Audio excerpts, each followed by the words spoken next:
بسم اللہ الرحمن الرحیم۔ شروع کرتا ہوں اس بابرکت نام سے جو دلوں کے بید خوب جانتا ہے۔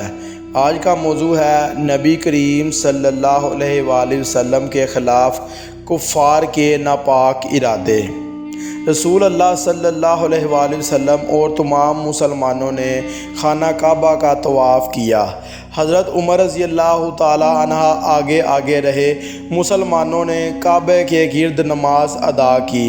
سب نے بلند آواز سے قرآن کی تلاوت کی، جبکہ اس سے پہلے مسلمان ایسا نہیں کر سکتے تھے۔ اب تمام قریش نے مل کر نبی کریم صلی اللہ علیہ وآلہ وسلم کو قتل کرنے کا فیصلہ کیا۔ انہوں نے حضرت صلی اللہ علیہ وآلہ وسلم کے خاندان والوں سے کہا کہ تم ہم سے 2 گنا خون بہا لو اور اس کی اجازت دے دو کہ قریش کا کوئی شخص حضرت محمد صلی اللہ علیہ وآلہ وسلم کو قتل کر دے تاکہ ہمیں سکون مل جائے اور تمہیں فائدہ پہنچ جائے۔ نبی کریم صلی اللہ علیہ وآلہ وسلم کے خاندان والوں نے اس تجویز کو ماننے سے انکار کر دیا۔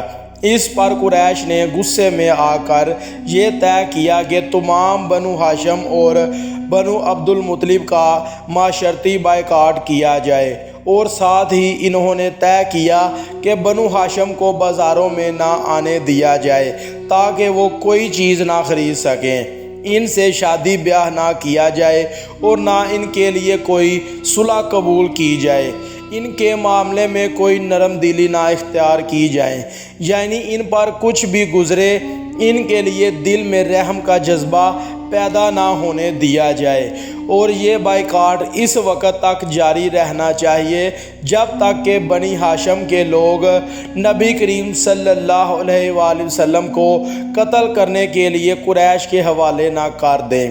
قریش نے اس معاہدے کی باقاعدگی تحریری لکھی، اس پر پوری طرح عمل کرانے اور اس کا احترام کرنے کے لیے سب کو کعبے میں لٹکا دیا۔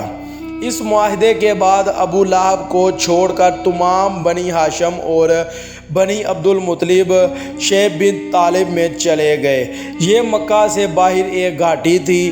ابو لہب چونکہ قریش کا پکا طرفدار تھا اور آپ صلی اللہ علیہ وآلہ وسلم کا بدترین دشمن بھی تھا، اس لیے اسے گھاٹی میں جانے پر مجبور نہ کیا گیا۔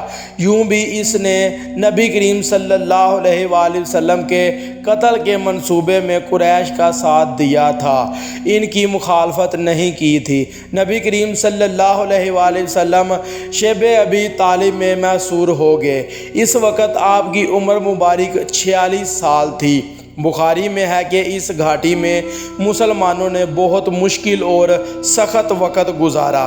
قریش کے بائیکاٹ کی وجہ سے انہیں کھانے پینے کی کوئی چیز نہیں ملتی تھی، سب لوگ بھوک سے بے حال رہتے تھے، یہاں تک کہ انہوں نے گھاس پھوس اور درختوں کے پتے کھا کر دن گزارے۔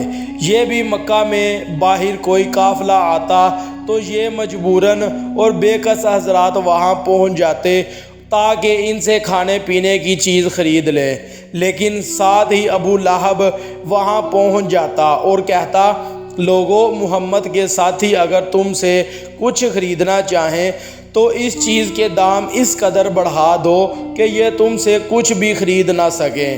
تم لوگ میری حیثیت اور ذمہ داری کو اچھی طرح جانتے ہو۔